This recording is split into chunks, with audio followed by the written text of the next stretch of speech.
Hello, dear students. I am K.S. Bharti. Today we are going to study second poem of class 10th, Fire and Ice. Fire and Ice composed by Robert Frost. It is a short poem in which poet Robert Frost refers to two predictions of how the world will end. Some say it will end in fire, whereas others say it will end in ice. According to the poet के अनुसार इस संसार का अंत बताया है कि संसार का जो विनाश है वो दो बार होना है, दो चीज़ों से हो सकता है। वो कौन कौन सी दो चीज़ें हैं, कैसे इसका विनाश हो सकता है होगा, उसके अपने पोएट के अनुभव हैं। देखते हैं।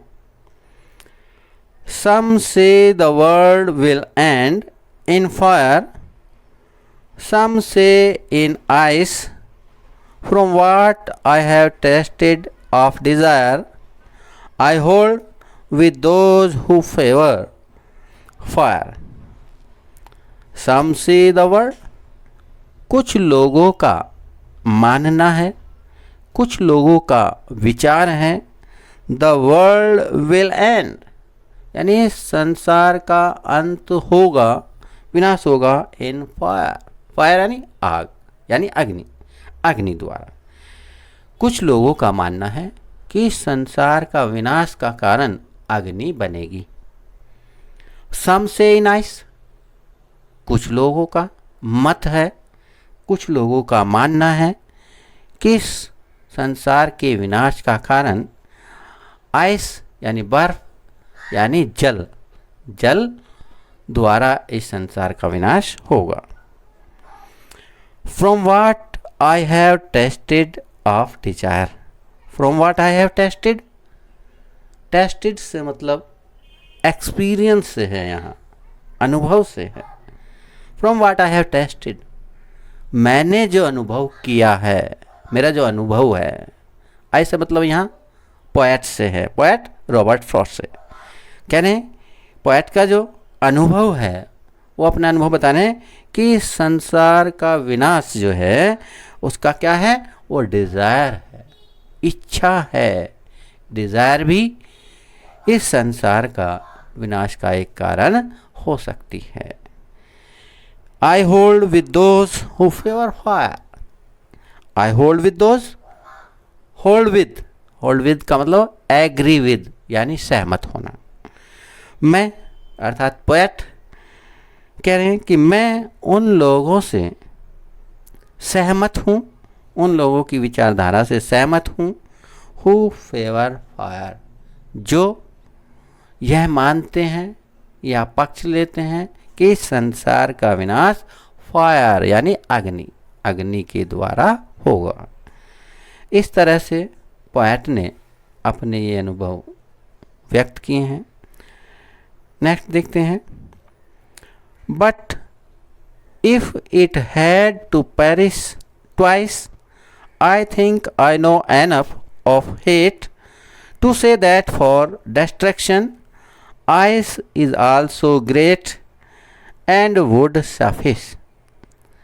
But if had to perish, perish का अर्थ है die, die यानी destruction, विनाश, मरना, ये कह सकते हैं।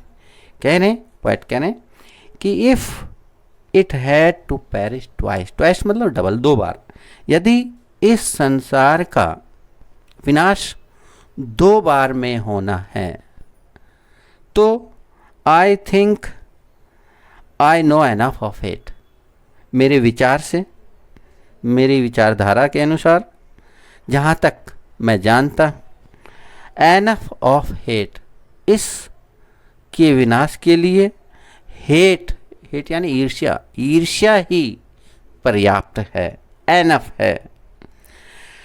To say that for destruction ice is also great.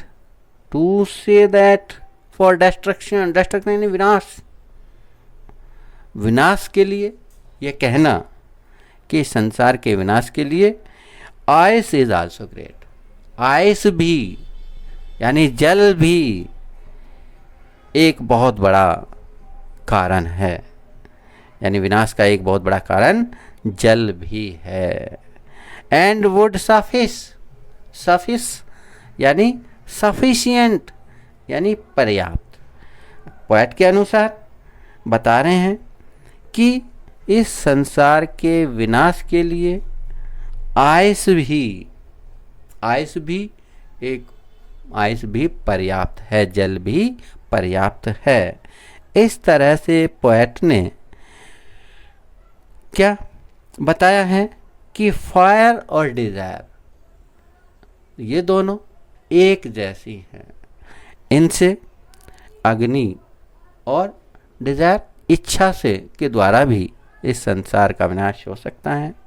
दूसरा, हेट और आइस, हेट यानी ईर्ष्या और आइस यानी जल, ये भी दोनों यानी दोनों एक ही हैं, सिमिलर हैं, ये भी विनाश का कारण बन सकती हैं। इस तरह से पोएट ने अपने जो है विचार व्यक्त किए हैं और यह पोयम बहुत ही महत्वपूर्ण है, सिंबॉलिक है। यह यदि आप इस पोयम को बार बार पढ़ेंगे, बार बार सुनेंगे, तो मैं समझता हूँ परीक्षा तक, बोर्ड तक आपका जो है ये बहुत अच्छी लर्न हो जाएगी। आपको ज़्यादा मेहनत करने की आवश्यकता नहीं रहेगी।